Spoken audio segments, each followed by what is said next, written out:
back. This is the second episode of Turn the Page, Saturday Night Gaming production. How are you doing? I'm your main host? You're Co-host? the main host. Secondary host? No. Primary host. Yes, you're the host. I'm the prime host. I'm the guy. Tony Stevens. I'm the star power. This is Sex Appeal, my good friend, John McClay. He's artist extraordinaire. Thank you. Beardy McBeardison. I'll accept that. The beard guy. He always likes good compliments on the beard, so if you want to, feel free to write in at any point in time, comment on his beard. If you like the length, if you want it longer, if you want it shorter. We need to know these things because it's important. Yeah, it is. Also, your feelings on tweet. Now, I'd actually like to talk about today, because of there's this huge blockbuster movie that came out over the past week. What's And that? it's maybe one of those things you haven't heard of, a character that maybe is a little off the wall. Oh, okay. It's old Spider-Man. Spider-Man. Far From Home. That just came out this week, starring Tom Holland, and we got some Zendaya in there. It's always great to have her. I hear she's going to be the new Ariel. Is she really? Mermaid, I right? didn't know that. I think that maybe she is. Maybe it's wrong. I don't know. We I'll have have a guy in a chair, yeah. We got a guy in the chair. Got a guy in a chair. He'll double check that information for me, just so I look like I'm wrong and maybe right at the same time.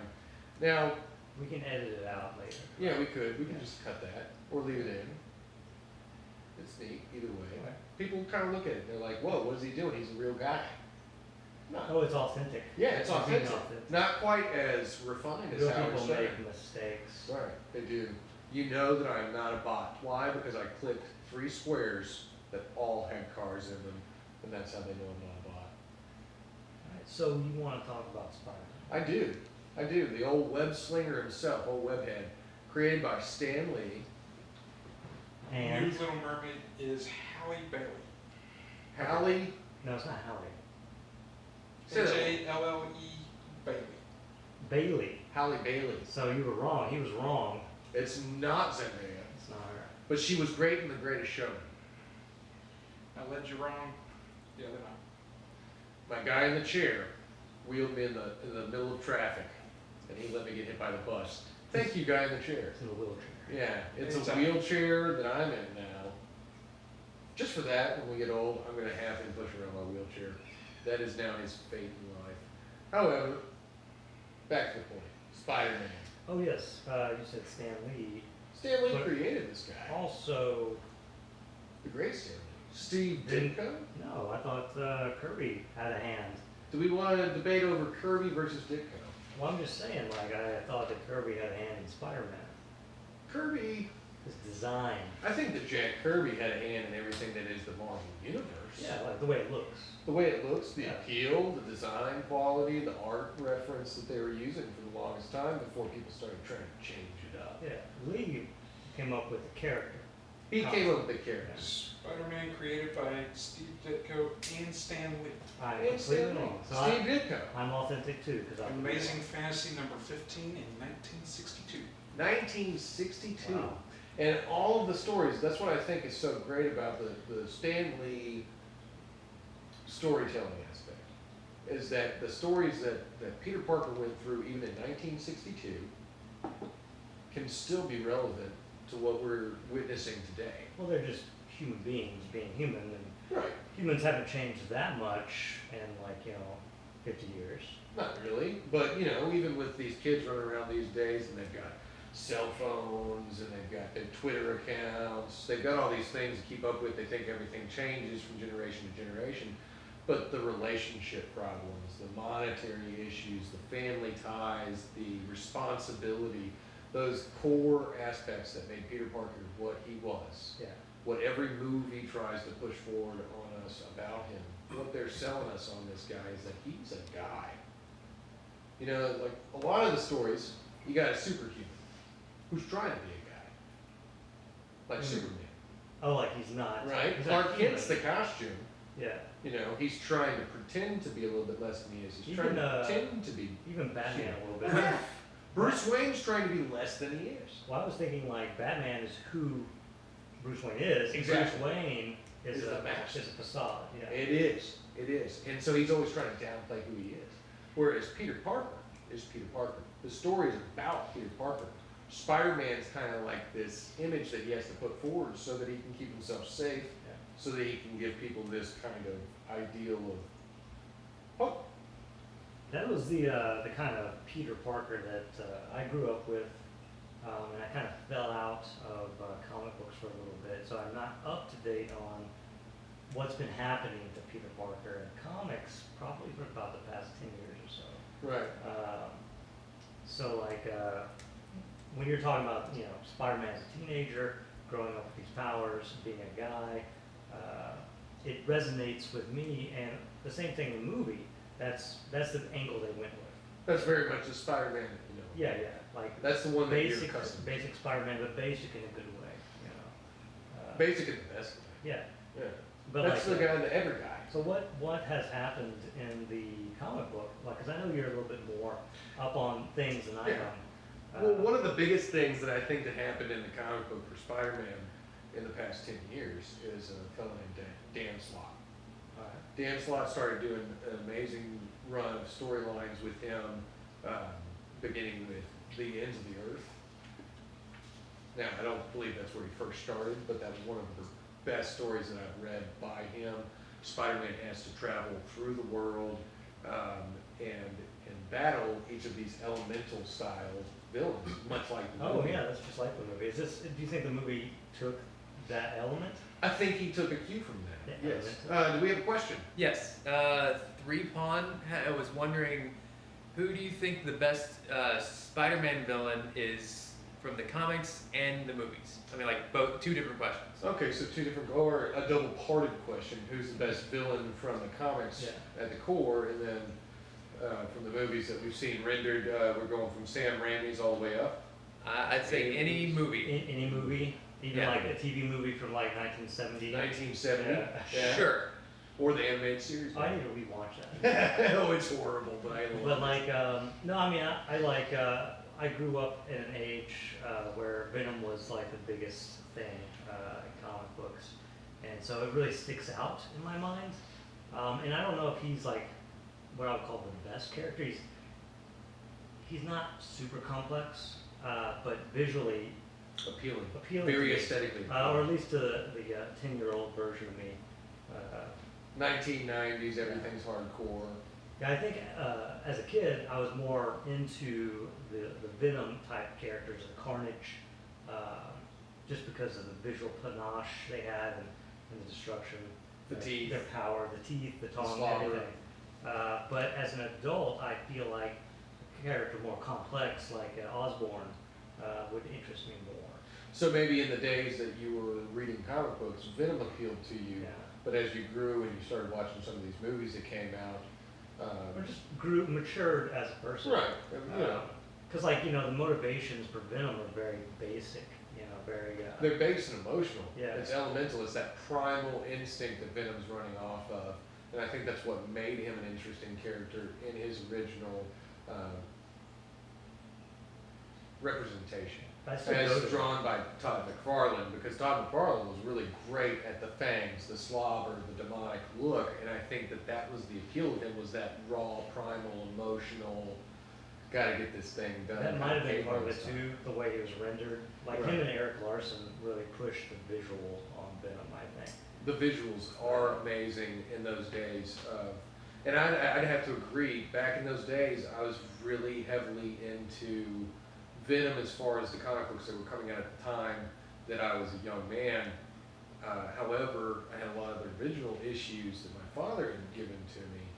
And in the original run, I was really into Scorpion.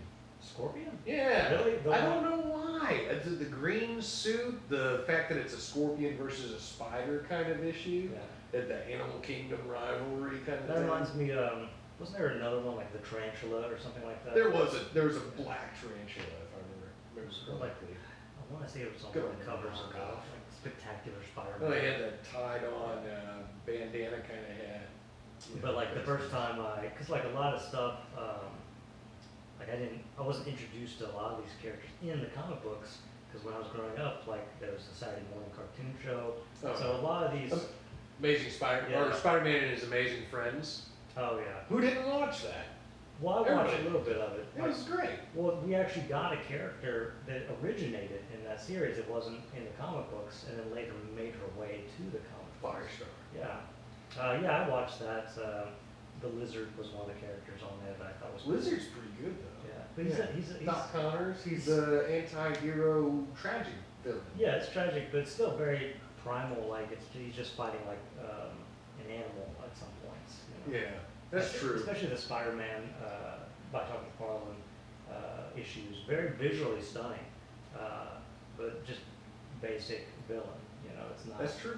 That's true. He's basic, but and I'd really have to say to finish that off, the best villain I've seen in the movies though so far, I'd have to give the trophy to Michael Keaton Oh, as the yeah. Vulture. Oh yeah. He's just the epitome of an That's actor a I good would see example. do anything. Of what I was talking about between like more mature ideas about like what a villain would be versus Venom, right? So Right. you take someone like Michael Keaton's Vulture, and he's not a one-sided kind of bad guy. He has motivations, he has desire, he has like reasons for doing what he's doing. He's not Even compared to his comic book Yeah. version, he's got a more grounded he's not version. evil, right? He's just doing a job. He's doing what he feels is necessary to provide for his family. Trying to survive. Trying to keep face and reputation as well. He's in front probably of going his about daughter. it the wrong way. You know. Well, yeah, that's true. Oh, yeah, we have another question. Yeah, same guy, Three Pawn. He was wondering, what did you think about the game? He really liked the relationship between Doc Ock and Peter. Oh, brand new Amazing Spider-Man game, the one that's on the PlayStation 4. Honestly, I haven't played that. Oh, man. Well, okay. So, speaking as a guy who has played that and played it often, I've seen people play it. It looks amazing. I am in love with the way they designed that game, the playability. To me, I was kind of hoping for that Arkham style game system that they gave to Batman, and they did it. But I think they top notched it a little bit higher than that, because you have Peter Parker gaming and you have Spider-Man gaming, and you know the way that they presented the relationships between Peter Parker and those close to him in the game, even Aunt May, Mary Jane, or even Dr. Octavius, is very intriguing because he's this. See, a Octavius troubled is a character. more complex character. He is. Yeah. He's a very troubled character because he doesn't necessarily want to conquer the world or destroy it or anything of that nature. He wants to change it. He wants to save it. He wants to. He's kind of like that guy that's screaming, "Hey, go green! We got to save the world!" But then somehow does it by using a weather machine that kills tons of people and Yeah. destroys the world at the same time. You know, that's the Otto Very Octavius guy. Machiavellian. Right. Yeah. Right. And you know, Peter Parker in the game actually assists Otto in the creation of his appendages. So in a sense, Peter Parker creates his own villains. Hmm. He creates these issues for himself and has a sense of responsibility for it. Mostly because he's kind of got a hand in it. Yeah. It's not just like they were off doing something. He's just worldwide responsible for everybody in the world. It's this kind of tight-knit scientific community of supervillains that Peter Parker hangs out with and helps create. Now, what do you think about, like, speaking of Octavius, I am aware of some of the recent storylines within the past 2 years, and one of them is the Superior Spider-Man. So, like, what do you think about that, getting back to the comic book element? That was highly controversial. I'd have to say that was highly And controversial. basically, like, and this doesn't really give anything away, I mean, it does, but, like, you can, it's still readable. Well, at this point, it's Yeah, a few Peter years Parker dies, in a sense. and, well, I mean, he does. Well, see, this is the thing. So All right, explain. Otto Octavius, he was basically terminal, stage Yeah. 4 kind of issue, and He had taken knew a this. beating from Spider-Man. Every time Spider-Man Yeah. punched him, like his brain sloshed around in there. Yeah, And he's getting a normal guy, you know. So when he got hit, it's a And normal he felt guy it. getting hit by Spider-Man, you know. who is the comparable strength as like Spider. So 10 Otto Spiders. is towards the end of his life, And he actually is what created the Ends of the Earth storyline I was talking about. Oh, okay. Yeah, he initiated a lot of this. And Dan Slott really did a good job of emoting Otto Octavius. I don't know if he was more in love with Spider-Man and the stories when he was writing it as much as he was Dr. Octopus. I think he was really in love with that character, and it showed. And, you know, so it gets to the point to where Otto is able to switch his brain waves. His brainwaves, like, you know, With Peter's body. his soul, I guess. So, AKA Yeah. soul, if you want to go to the mythical sense of it. But he switches bodies. So You know, Peter's in Octavius's The dying body. body. Yeah, And Otto. yeah. And Otto is in Peter Parker's Spider-Man's body. So he's got Otto's mind, but Peter Parker's like abilities. But he's also, see, this is the thing, and then you gradually get to know this over the course of this Superior Spider-Man storyline, is that there are still brain waves of Pete. Oh, like a rumen. The remnant trace, the written scars upon the brain tissue that are Peter Parker. And so that residual essence, that residual soul of Peter is there, and it's fighting to stay alive. And at the same time, Otto's trying to destroy it, but save the memories so that he can interact with May, with Mary Jane. 'Cause the first thing he's thinking is, oh, look at Mary Jane. Can't wait to do this. Really? Yeah. But then he actually finds her insufferable and boring. Yeah. And Well, he ends up falling in love with this very brilliant woman who also happens to suffer Is that from why dwarfism. they get a divorce? It's because like Yes. it is. It's, Yeah, no, Otto idea. did so many things to Pete during that story, but Yeah. almost everything one of the things that he did actually end up being a huge staple for where Spider-Man is now. So he not only divorces his wife, leaves a lot of his relationships battered and torn, he arrests the Black Cat, not knowing the relationship between her and Yeah. Spider-Man. She's now the new Kingpin going after Spider-Man, Right. wanting him dead. Otto creates Parker Industries. So basically, Oh, so now Peter Parker's rich. oh, he's the new Stark. He's the new Stark. Did they? So they implied in the new movie, which there are spoilers. Yeah, spoiler alert. Yeah. If you're watching us, you've seen the We movie. might let a spoiler slip, one or two of the new movie. So we're not intending it, but like just warning.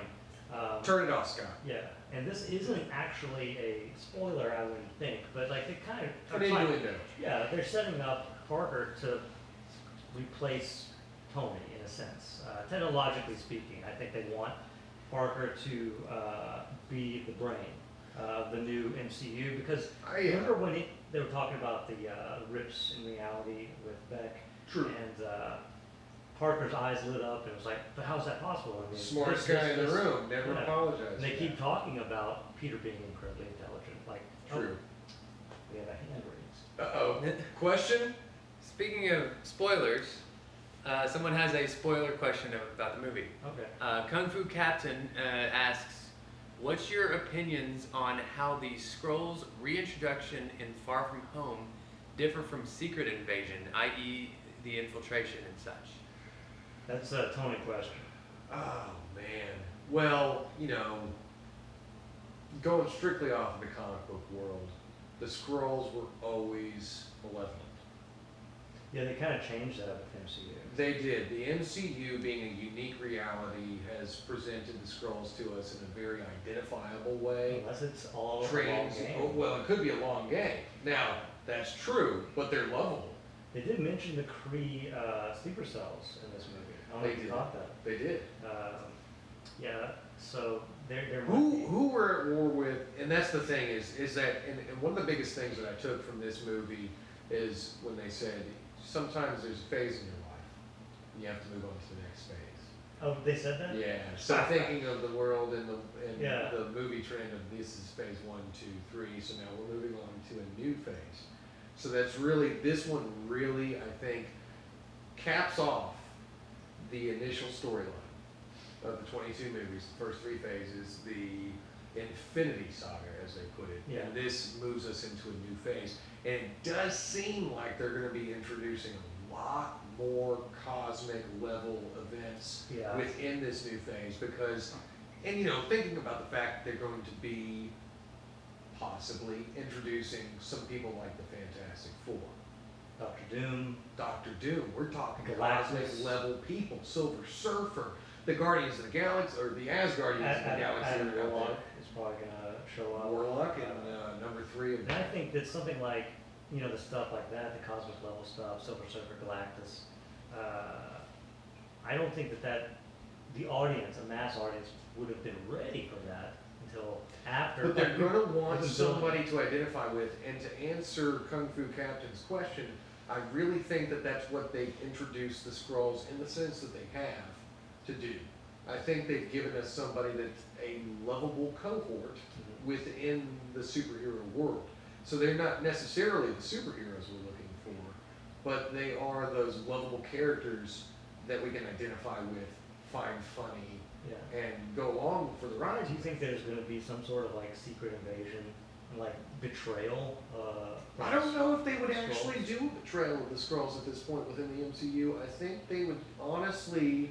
Or maybe it's a separate cell, like that doesn't think that this is the way they should go. That's true. You know? That's true. Well, there was actually a storyline in 1999 when we were changing over to the new millennium within the Uncanny X-Men. Actually, it was the main X-Men's story arc, but they were wrapping up the Uncanny X-Men and X-Men run that started with Jim Lee and Chris Claremont. And so Apocalypse is doing all of these crazy things, Oh, yeah, trying to. I'm gonna stop you. Oh. Okay. Say Apocalypse in your Christopher Walken, because you were kind of. Whoa! Okay, Apocalypse! that's, What you doing? just Destroying the world here. just the Apocalypse part. So yeah, Apocalypse is doing his thing. It's just gonna happen. No, whenever you say Apocalypse, do Apocalypse. Apocalypse Okay, then is I'm- doing his thing, and he's trying to collect these 12 mutants Yeah. that are supposed to make it able for him to transfer his soul into a new body, and he wants it to be this guy named X-Man, who's basically Cable. Anyway, Okay. confusion ensues. It's an X-Men story. Yeah. So the main point was the battalion that he used as his primary strike force were Skrulls. Okay. But they weren't just Skrulls, they were mutant Skrulls. So through the end of Right, this story, how did that even happen, given how the mutants were created? now, okay, so this was at the time, Yeah. mutation was supposed to be possible on any planet. Yeah. And even if you think about the Shi'ar Empire's Imperial Guard, led by the Gladiator, most of those entities are either tech-based legacy characters or mutations of these alien species instead of mutants. So by the end of the storyline, when these displaced Skrulls who were like, well, he was making us do this, but we don't really want to be bad, who's going to try and take their hand and lead them into a new direction? Professor Xavier. And so they were this little splinter cell of good Skrulls with mutant powers. So you think it might do the opposite, where they have a splinter cell of bad Skrulls? Yeah, maybe a little cell of the loyalist or old way kind Yeah, of yeah, because they're extremists. in the middle of a war, and so centuries old war, I think. True. And so there would have to be some that were like, no, we're not going to just like roll over and find another planet. This is our planet. Yeah. And so I can easily imagine them continuing with that, despite like the hierarchical Right. ruling. Well, and you have a queen within the Skrull species. In the comics, usually there's a queen, and she's responsible for telling them what to do, and they will follow her bidding. So maybe there's an evil queen out there, and she's going to try and dictate that. Specifically, the mutant Skrulls were the ones that entered conflict with the Chitauri also. So that could be another tie back. There we go. Yeah. What's great about the new phase is I don't know what they're going to do, and that No excites idea me. yet. It No excites me. idea yet. I do still think that Who's the big bad? Is it even going to be somebody that it big? could be or an not? Nihilus, maybe. Could it be a nihilist? Could it be Doctor Doom, and he's going to play a long game? I Could would like to see Galactus that. be the threat? I mean, I would think that Doctor Doom, as far as long game, would be better. Question. This is a specific question for me. Who is a nihilist? A A Nihilus. nihilist. Wanna go for that? I do not want to go. with You that. don't want to go for Bud No, Guy? no. Okay, You so can do there's that. this different realm of existence / reality. Yeah. If I was Reed Richards, I could explain this to you in a way you would never understand it. But there's another dimension. It's Okay. called the negative zone. And within the negative zone, there are two entities that battle over superiority within the negative zone.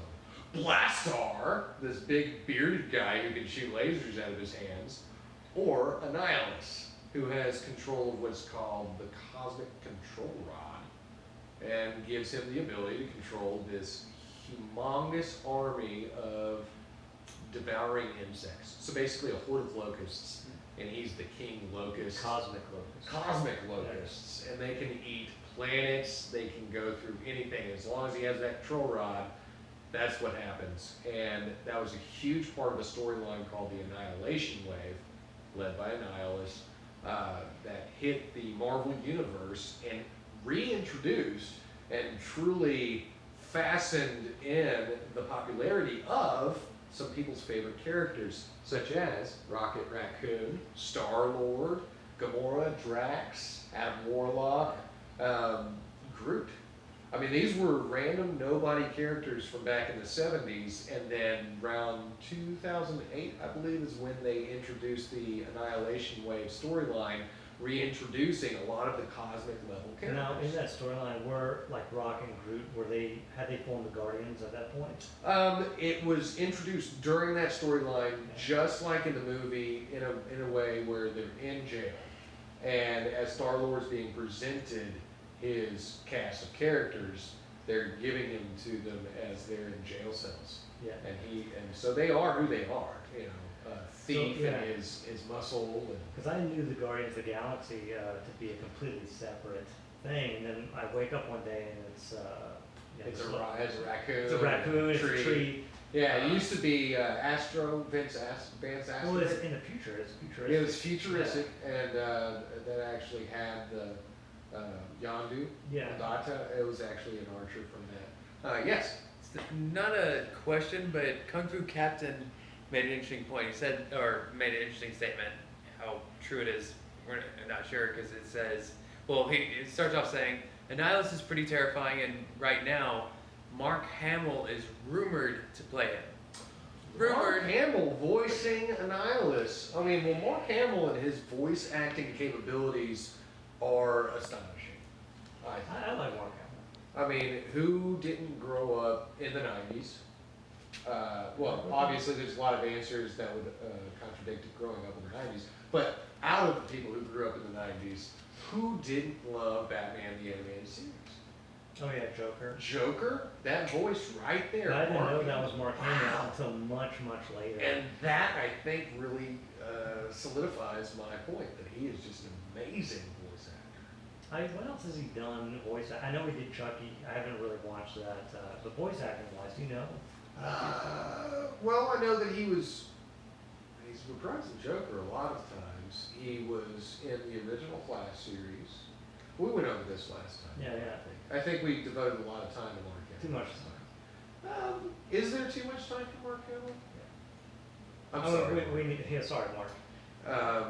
Sex Appeal has said that you don't deserve this much time. No, I no one think you does. do. No one does. I think No. You can't, Just you. you can't devote too much time. We've already done it. No, we have covered him pretty thoroughly, and if you want to see that coverage, refer back to turn the page. In previous episode, we Episode talked about one. Mark a lot. Yeah, we do talk about it, and we just We should just we should move on from Mark. set aside like a few minutes to talk about Mark Just each time. each time. Yeah. What is he doing now? Yeah. How's he been doing? You know, How do you feel like he's gonna like do? a fact or something. Yeah, A Mark a fact. little Mark fact. Yeah. Hamill. We'll have a Hamill pack and just pull Okay. out Hamill hat. little facts about Mark Hamill. That's what we'll do for you, Mark, because we love you and we'll always look up to you as Luke Skywalker and as the psychotic Joker. Thank you for both of those. And it's gifts. Chucky. Yes, there you go. Now, moving on from that, I'm going to have to say that if he does voice Annihilus, I would be very interested in seeing what Annihilus can do. Right now, though, I'm a little bit more intrigued with who they're trying to talk Keanu Reeves into portraying, because they're after him heavily. Did Kevin you know- Feige and his Yeah. group of cronies. Do you know who he might be playing? There've been rumors about him being in an Eternals movie. I honestly want to see him as the Silver Surfer. Oh, You yeah. know this. Oh yeah, you know I don't think I have it with me, but You I did do a I rendering. did like a He mock did of that. a rendering of you, Keanu, as the Silver Surfer, and I feel like this role would really Oh, fit you well Yeah, I think so.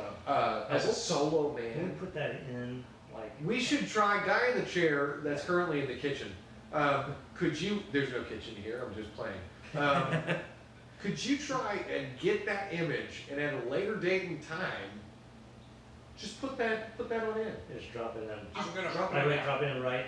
I went now. looking for confirmation on the Mark Hamill. Yes. The What do we rumor find? is that he's going to be in Guardians of the Galaxy 3 Oh wow, that's it. That's the next one. That's as, the next one. As, as potentially the voice of a nihilist. so like they are gonna do that. Introducing a nihilist that early too. Also, on the side of the page on Cosmic Book News is fan art for Keanu Reeves as Adam Warlock. I see. I would prefer not to have him as Adam Warlock. He's got that nice deadpan kind of like He monotone. does. He does. Yeah. And that. And I'm not saying he couldn't pull it It's off. also why he'd be good at Silver Surfer. I'm highly devoted to him being the Silver Surfer. I just really feel like that Yeah, I did like a quick monotone. mock-up of that. Yes, Just, it's he fit it amazing. perfect. It's There amazing. is the And then we could have Lawrence Fishburne take over the role of Galactus. Please, Lawrence, be Galactus. Oh, that would be great. I think it Yeah. would, because then in his hand, as he's going, I introduce you to a new world, my surfer. And it's like, you know, Lawrence Fishburne. It's Lawrence, the, because he's got a better voice than I The do. one. But then the one, Yeah. little Neo comes out of his hand, and he's like, whoa. And then he flies out into the universe. But I really think that he could pull off that role and make you feel I think he's good. And then like some John Wick like shooting but with his fingers and cosmic blasts.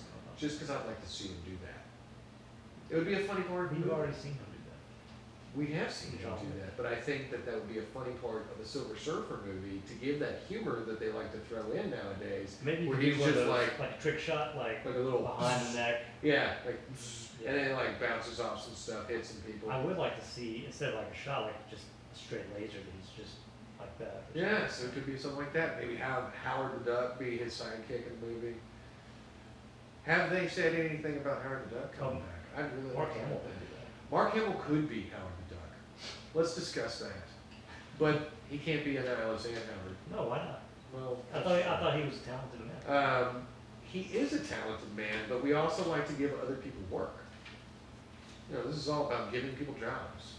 Yeah, you're right. We're trying to get out there. We're trying to So we got expand ourselves. Keanu, he's But great. how does Spider-Man fit in all that, though? The whole thing? I have no idea. I wouldn't see, like, if we're going What cosmic if they level do with like a that scene, Secret Wars like thing? I would like to see Secret would Wars. you think that the Secret War? Well, I mean, Spider-Man did fight with. And then like the big Silver Surfer, big bad John. would be some like nihilist, but then the Beyonder's gonna be in the mix. The Beyonder's a pretty big bad Yeah, in the way that he's not even supposed to he's be not bad. bad. He's but, like, just chaotic neutral. well, like he gets a hold of the power beyond, Right. and then he can't control it, and they Who can tie in knows? like Little God. God Doom Yeah, action. yeah, a little bit. That's always good to have those stories. Because well, what I found fascinating about the MCU and currently what they're doing with Spider-Man, but what they've done with every single movie, is taking the grounded characteristics from the original stories, from all the old Stan Lee stuff, and they have so much of that just involved in the spirit of the movies.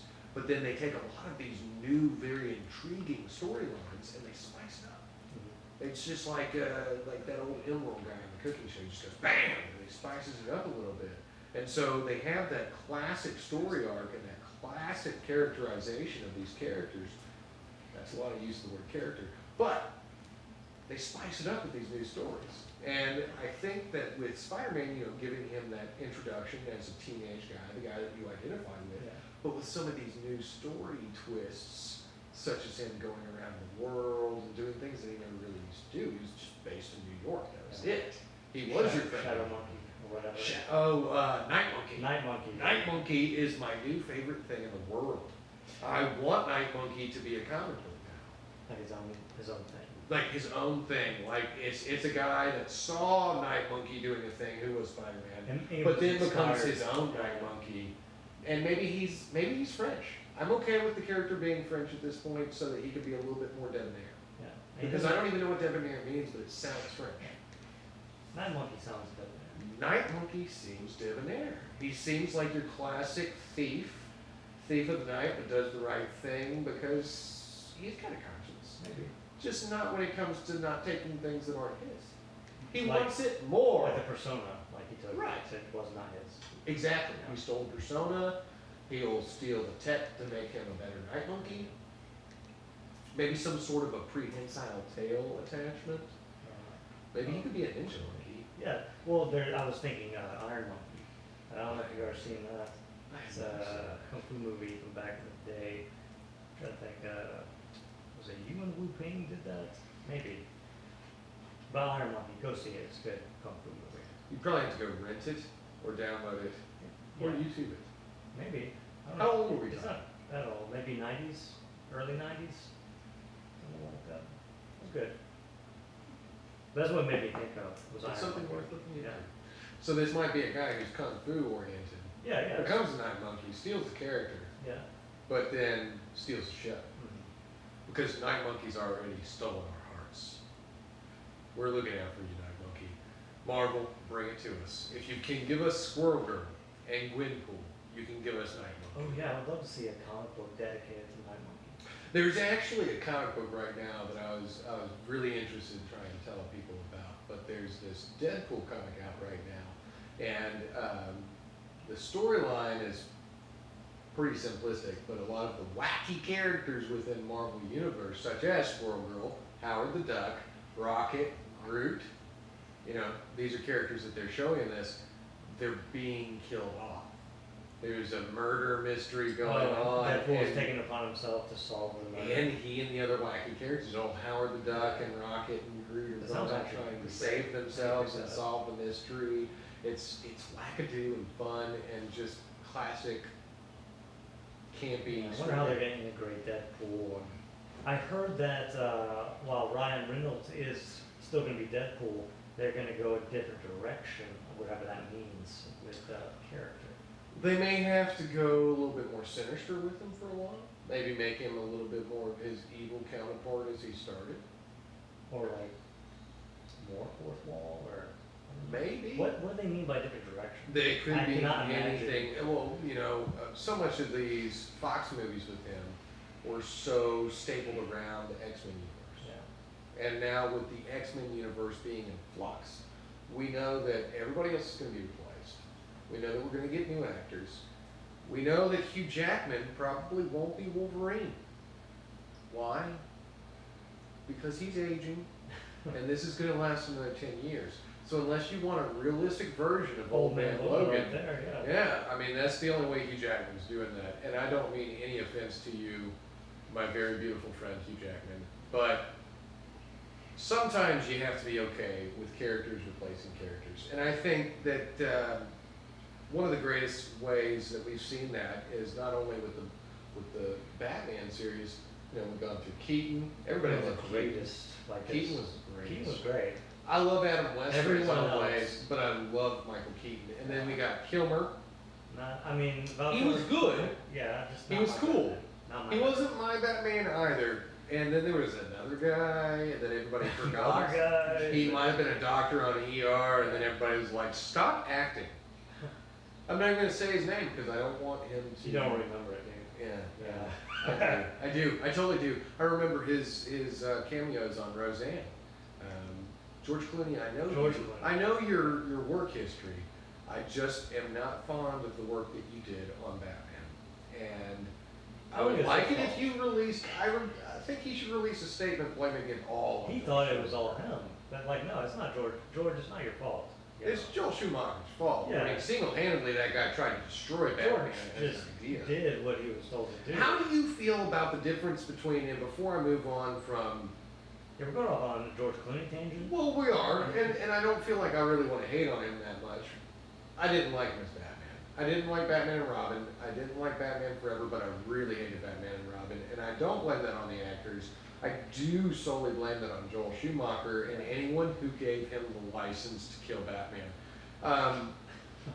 But before I move on from that, because Spider-Man also has gone through those iterations and changes with actors, several actors playing one Yeah, they role, were and we get used just to to that. bring it back to Spider-Man. To bring it back to Spider-Man, we Yeah. had our Tobey Maguire, we had Andrew Garfield. Andrew Garfield. I liked.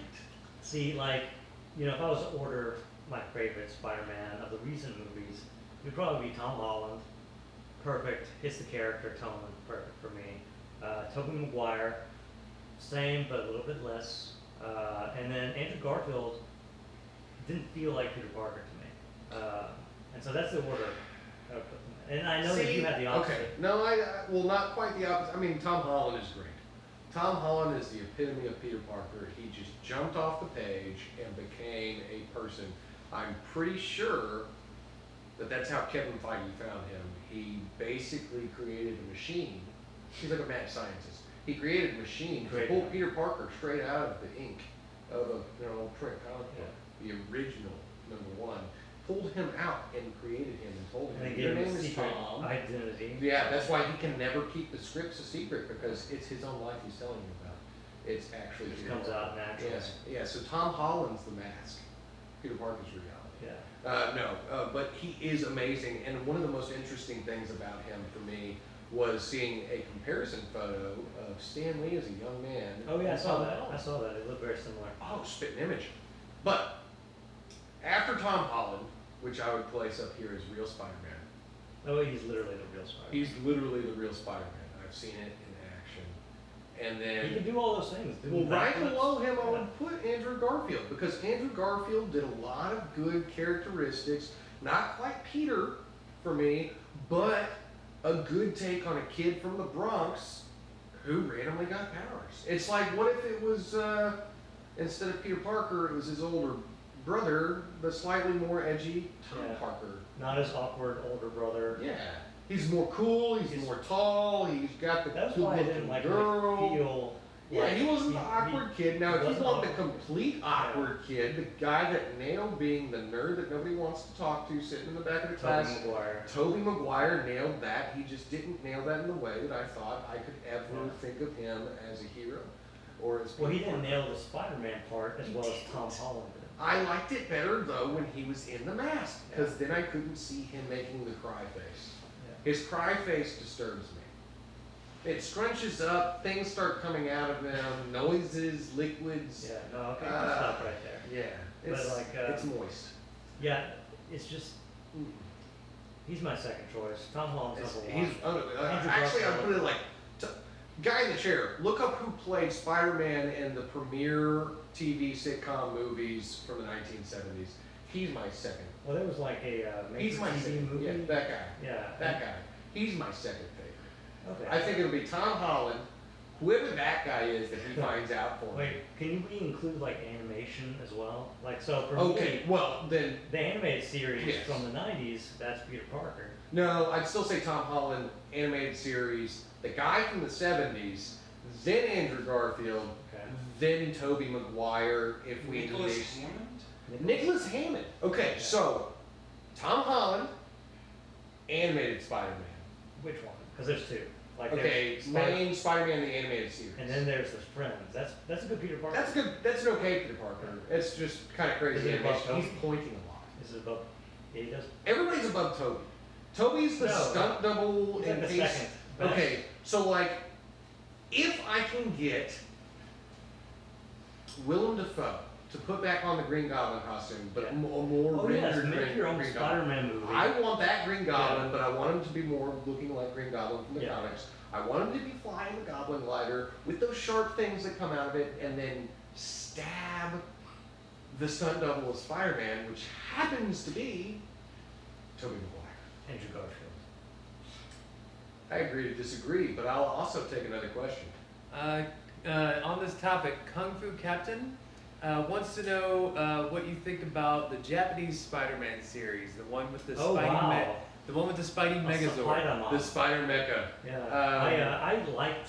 I've seen a little bit of it. I've seen some clips on. That's some wackadoo stuff. No, I mean, I love it. well, people love Spider-Man. That's the one He thing gets about into a Spider-Man. Spider-Man mech. He does, He's but a Power he Ranger. is a Japanese Spider-Man. Yeah. It's not Peter Parker that gets bitten by a Yeah, spider. that's It's fine. this Japanese guy that transforms into a Spider Ranger and has a Spider Mecha, and that's cool. I think that that's one of the great things about Spider-Man. Where would he rank Ooh, on the rank? He's still above Tobey. Is he above Maguire. Tobey? Yes, yes. I might- Even the Indian Spider-Man that just like kind of, Like the Bollywood. yeah, Bollywood Yeah. Spider-Man, the one that just kind of like they just tilt the camera so it looks like he's flying, but he's really just still standing there with his arms stretched up because he can fly in India.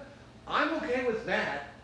Okay, no, I'll give Toby one. Okay, Toby, Yeah. you're one rank above Bollywood Spider-Man, and that's only if he doesn't slap you as they like to do in Bollywood. Yeah, so for me, just replace Toby with Garfield, and then we're good. Interesting. They can find out. What do we have? Japanese Spider-Man Yeah. came out a year after the 1970s Japanese or 1970s Spider-Man movie. Okay. Our American Spider-Man. Yes. Our So- CBS. So the style. Japanese Spider-Man came out a year after the They American. just saw it. They saw it. And they liked it. They liked those. And it was things. put out by Toei. Toby? No, Toei, like Toei Animation. Okay. T-O-E-Y, correct? Toei. T-O-E-I. They like to say things weird, spell things Yeah, weird. can we like splice some of that stuff in? I think we should. We should. I think there should be a Spider-Geddon fight. In the comics, right before they moved on to a new storyline called Spider-Man Worldwide, where Spider-Man basically is Tony Stark. It's the real Peter Parker. Yeah. He's really back. He's in charge of Parker Industries. And I think that's a lot of the direction that we're going in the cinematic universe as well. Introducing Parker to take that role, to take those reins. Oh yeah, I from think, Tony yeah. Stark, not only just that, but Tom Holland from Robert Downey Jr. And the close relationship between the two of those, it was like very father-son on and off screen. I love Yeah, so he basically left his empire to Parker He in a ended it sense. straight off. Yeah. I mean, not the just corporation. not just Stark, Yeah. but like Robert Downey Jr. left his Oh, throne, yeah, his to Tom Holland. to Tom Holland. He picked him. He was like, "You got it. You got the staying power. You got the talent. You got the personality, and you got the heart, You kid." gotta put You- that in your contract where you get a certain percentage of the gross Let's make profit. sure we get him for 10 years, though. Yeah. Let's go ahead and do that to everyone. 10 years total per phase. Next phase, Spider-Man. I don't know, like, you have to get paid so much. Like, I'm what do you okay think with of paying Robert money. Downey Jr. Take my money, Tom Holland. You're good. having that in his contract where, like, I don't know if you're aware, but Robert Downey Jr. has in his contract, he gets a certain percentage of the gross profit. Good for And him. he's had that since Iron Man. But he made this. Yeah. He made Oh, this yeah. ship roll. He deserves every bit of it. He deserves it. You But did a then great when job. you're the movie, you get a percent, like 2%. I don't know how much it is. What about the renderings of him now? I wonder if he still gets percent. Yeah, because His likeness is his just likeness painted is all over yeah, that movie. maybe. Like, but like, I think that for Endgame, he had made something to the tune of like 70 million. But you know, he 70 million. uses it to give to people. He is a Oh, yeah, yeah. philanthropist. I had a friend that met him once. He's a He's philanthropist, a great billionaire guy. playboy. He is Tony Stark. He is Tony He Stark. is Iron Man. He literally is Iron Man. Wait, you know, Have you ever seen? There was actually Yeah, I this saw it. video he built the The Iron, arm? Yeah, yeah. for the For the kid. kid who didn't have an arm. That was so amazing. I love that. Well, there was really another guy that built it, Yeah, yeah. but it looked like Tony Stark built it. Yeah. He showed up. He said, Showed "I'm up, Tony had a Stark." briefcase. Yeah, he opens Oh, yeah. Stark Industries. Yeah, that that was was just so great. Robert Downey Jr. Keep being you. You really do inspire us on and off screen, and that's one of the greatest parts about these Marvel people. Yeah, he The is a, people that have these contracts. We're not just seeing a gritty-eyed Batman, and then he gets off screen and he's a total d-bag to everybody. yeah. Like, come on, quit being There's a rude. question. Uh-oh. What happened? Kung Fu Panda again. What Kung Fu Panda? Yeah. Or Kung Fu Captain? Or is yeah, it Kung Fu sorry, Panda? Kung Fu Captain. That's right. There's a- We've got a question from Jack Black. Go ahead. What did you think about the parallels of how Parker was making his suit to how Stark created practically anything during that plane scene? What did I think of it? I mean, I thought it was neat. That was super neat, Super man. neat. Jinkies. That was part of what we were talking about earlier about how they're trying to make parallels between the two and hand off. This is the new, not Tony Stark of the MCU, the new linchpin. He's the new linchpin. He's the new linchpin. He's a new linchpin. He's got a lot of that ability, like He's the Stark did, character, to yeah. create, to use technology. I really love the scene between him and Happy, where he says, "You know what? You make the suit. I'll handle the music." And he puts on Back in Black, one of the greatest songs by AC/DC, and then all of a sudden, the best part about that, made me think of two friends I have, John and Kyle, and not this John, another John, a more heavy There's metal more than John. one John in the world. There is another John. But it made me think of the two of them as they're younger, and if I played AC/DC Back in Black, I could almost picture them saying what Tom Holland said. Oh, yeah. I love Led Zeppelin. Yeah. One of the things that That I scene liked was too, great. in that scene was, like Happy's talking to Peter Parker and telling him like, Tony was my best friend, and he was full of doubt all the time. He Like, messed up too. he messed up, and you see a lot of that happening in Peter. Like he's a good guy, he wants to do right, and he does his best, but sometimes his best isn't good enough. And so, like, instead of like just rolling over, he does what Tony would do. He tries again, except this time he does it better. Right. And there's a lot of parallels they're trying to make with the development of the character of Tony Stark and the development of Peter Parker as a character. They've been gifted with like power. In one case, it was like handed to Tom Holland. Another one, the brain power and the ability to create these things for Tony Stark. And then once they had the power, they didn't realize the importance of it. Like their position in the world, the responsibility that comes with that. And I don't really. It's almost a sense of it can't be me. Yeah. Like, I'm not that. Yeah, I Like, even can't- though Tony is so verbose and he's so out there and he's got that Arrogant, grandiose personality, yeah. it's almost a shield for him Yeah. against emotional pain. So for him to be responsible for saving something, like he feels the weight of it, and as you see the character progress, that weight can almost drive him insane and break him at times, Yeah. such as the And you Age of see Ultron. that with Peter Parker's character in this movie. Very true. The weight of the responsibility of Could the power. snap him. Yeah. It could snap him, but he's got to have that core group of people that hold him together. And I think that goes back to what I was saying earlier about the way that Stan Lee wrote a lot of these characters to be real people. Because I don't know about you, but for me, there's responsibility in life. Between being a parent or going to work or paying your bills or any number of things. We all have these responsibilities in our lives. And sometimes it feels like, that can't be me. I can't be the one responsible for this. Do you know how much of a screw up I am? I know all the things I've done wrong. But then it's that core cast and crew, that character roster that's a part of your life. For me, there's certain people like my best friend for 35 years, Dan, a girl that I love talking to, great relationship, good friendship, Jessica. And then as I've grown to know each one of you within my Saturday Night Gaming community, those are the core staples that keep us moving forward. Those are the things that make our lives a little bit more super.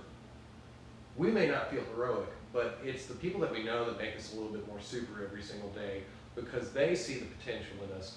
They keep us moving forward, and hopefully we in turn do the same thing for each other, vice versa. Yes, one more question. Kung Fu Captain again asked a question we were actually talking about right before. We love you, Kung Fu Captain, for paying so much close attention to this show. We love your questions, and we look forward to any interactions we can have with you. You're one of our favorite people, Kung Fu Captain. Go ahead. I think it's Ronnie, but. Well, me too, but at the same time, you're still one of our favorite people. But he asked a question that we were actually talking about before the show.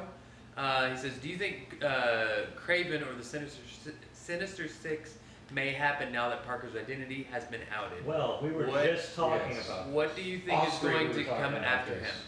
Pre-screen. What was that last bit? What do you think is going to come after him? Okay, we think Or they're setting up the Sinister Six. So if you look at it, we already have Vulture. the Vulture. We have Scorpion. Mysterio. Mysterio, because even though That's Mysterio, 3 of 6 right there. he's technically dead, Yeah. right? Beck's dead, but he's also just a program. The Mysterio Yeah, yeah. program is still out there, Yeah, 'cause and when that he's flying other around, scientist, he exactly. still has that chip he ran away with. Yeah. So he could totally be Mysterio. He could totally be. So we have 3 of the 6, And and then that's when Carbon. Craven. Kraven. Craven the Hunter. I think that he would be an excellent addition given what they've done to Spider-Man. outing him as a persona He's gonna to hunt the him world. down. He's gonna play that Punisher part. He's gonna be the hunter. Do you He's gonna be the Because mercenary. there's been rumors that he is in the next movie. Do you think they might do a Batman Returns where they have multiple villains? Like you have someone hunting down Spider Parker, and then you Peter have Man? some other bigger threat Peter Man. that Peter Man is trying to actually stop while he's being hunted down by this hunter. I think that they could do that very easily, especially with a character like Kraven the Hunter, who at times is given to us as a relatable character. Someone that wants to be a little bit more heroic. You know, referring back to the animated series from the 90s, Kraven had these issues where he was also trying to save people. He also cared about other people. And he wasn't necessarily just a bad guy who wanted to kill people. He wasn't just a sadist. So he could be hunting them down, making that paycheck, Yeah. like he's going to do, while at the same time, maybe a bigger threat looms. Yeah, I feel like because he can't be the only threat. He can't. Well, I don't think he would. But then there could be other threats like just like the JJJs of the world and Well, the J. Jonah Jameson of the world is one of the biggest villains of Peter's life. He's the defamation villain. He's the superpower of fake news. how do you think that's going to go? And that I think it's going to be minorly Yeah. fake news. I think that they're going to play on that funny aspect of our new age. that was really like a very predominant theme of this movie. Like Yeah. all throughout, like Mysterio. He references himself. it. Oh yeah, he referenced it directly. And then of course the end with the way they portrayed James. J. Jameson? Yeah. Yeah, coming back. Re-portrayed by, give me the name real quick. Real quick. He's a great guy. Yeah. I love him and I can't everything. think of He either did. He man. portrayed he I portrayed can't Commissioner Gordon. Commissioner Gordon, and he was played JJJ before. Shoot, I love him. He was even back J.K. in- Simmons. J.K. Simmons. J.K. Simmons, even in his day and age on Law and Order, he's great. Oh man, he's just a good actor. But he comes back to reprise his role, and I'm glad Yeah, that he was did. great. I love That was that. super great. Thank you, J.K. Simmons. You rank up there in our lives a little bit We put him higher. like right under Hamill or right above Hamill. He's in my life. J.K. Simmons and Hamill get Yeah. to sit at the same party. Yeah, it's a round table. Yeah, and it's not quite the same party as Tom Holland. Like Tom Holland's off hanging with the Avengers, but then there's like these side cast characters that are having coffee, and J.K. Simmons is there, Mark Hamill's there. They let Japanese Spider-Man sit with them, Yeah. Why? but the mech has to stay outside. Yeah, of course. But they feel sorry for him. Why? He doesn't get any money anymore. He's not currently performing.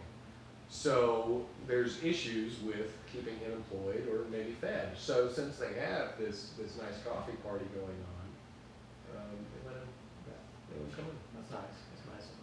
Even Christian Bale, since he's kind of fallen off the Superhero radar. he's fallen off the radar. I don't know what happened with him. Maybe he did too many machinist movies, starved himself, fed himself, starved So himself. what are they going to do with Batman? Batman. What are they gonna do? Oh, this is way far away from Spider-Man. So. It is. We should really talk about you. I think that maybe next time, let's talk about Batman. Where we're going with that. Okay. Yeah. I think that The Batman whole would be a Justice good League topic. thing? Maybe There's the whole so much Justice League. potential there. There is a lot of potential for the Justice League. I don't know there's- how much potential there is for Batman. Right? There's always potential for Batman. Yeah. Oh, I think you want to go a little bit smaller with a Batman story. You don't want to go like into the world or like Batman stories are like your friendly neighborhood Batman. Yeah. Well, your family Gotham sadist. Yeah. Speaking of Batman, I have my own Alfred Pennyworth. Guy in the chair. What do you got for me? Bringing it back to Spider-Man for a second. Oh, okay. He keeps me alive. See, that's what he's there for. How did you like the Easter eggs of all of the team that worked behind Mysterio? Are you talking about the references to the movies? References to the 10 years worth of movies. The Oh, see, I didn't get that. oh yeah, yeah, because explain it. one of the guy that was the programmer of the computer Oh, program. well, yeah, I got like. when He we- was the guy. Tony Stark Yeah. did this in a cave. Yeah, yeah. Well, I'm not Tony Stark. You So, know like, that guy. He you know- came right on back, and Yeah, they showed the clip from Iron Man, which had to be from Iron Man. So that had to that be was from- Iron Man. That was straight up 2000. And in Same actor too. when they're showing back, like I was like, was that in the movie? I feel like it wasn't, but I want to go back. I want to go back. I want to go back and watch Yeah. to see if there is at least a guy A guy standing there. standing there. And I can pretend like they talked to Jake Gyllenhaal way back when. Maybe the They're like, special additional. hey, you know what I had superimposed always face. heard? I had always heard that Jake Gyllenhaal was in the running to be Spider-Man at the same time as Tobey Maguire. Yeah, I remember that. And I feel like, Jake, you should have gotten that. You should have gotten Toby's okay. that. Toby can go to the same party as Kirsten does. I don't think Jake could do Spider-Man. I think he could have. Jake is too He cool. can't now. Same problem with. He is pretty cool though. Yeah, he's pretty He's got a really cool attitude. I love the beard. Keep the beard. Same problem with Garfield. Garfield's like too cool, too good looking. You know, he's got I nice don't hair. feel like he does have nice hair. Yeah. I don't know how good Peter looking Parker does versus not have was. nice I hair. feel like Andrew Garfield got more good looking as he was standing opposed to his lead actress. And then something else, not like pertaining to Peter Parker, his portrayal of him, Emma. but his portrayal of Spider-Man. And I have a friend that disagrees with this. So like Tom Holland has those quips that Spider-Man makes while he's and he does The it quirky perfect. Spider-Man He personality. does it perfect. For some reason, and this is my personal opinion, Garfield, when he does that, just comes off Kind of rude. Kind of rude. Well, it's the Bronx tone though. But see, that's what Tom Holland and Andrew Garfield did that Tobey Maguire never even touched, Yeah. which was an actual New York accent. Yeah. Tom Holland, not even being American, sounds more American than Tobey Maguire. Yeah. And I don't. He remember- should have just been Seabiscuit and left it at that. Yeah. You were great at Seabiscuit. Don't make me think that I'm actually hating on you, Toby. I just don't want you to be Spider-Man. You get back on that Hey, horse. at least it wasn't Leonardo DiCaprio. Because back in the I when this feel was like Leo can do something but not be Spider-Man. I feel like Leonardo DiCaprio could be an excellent Osborn. well, this would have been like. Harry or Norman, I think. Oh yeah, he could be today. He could be a great Osborn, but He like could do it. back in the day when James Cameron like had the rights to it, or he was attached to the Well, project. back when he was a young guy. Yeah, this was around Titanic era, so you have a young Leo DiCaprio in the running for Spider-Man. Well, we'd have to leave that as a question in the air, and we'd have to tell you that if you want to find out our opinions on Batman and everything Batman related, you're going to have to tune in next time at the same Turn the Page time on the same Turn the Page channel. Thank you, true believers. Be good to you, and always remember, be the supporting cast for the heroes in your life. And thank you. Excelsior. Excelsior. So it's just a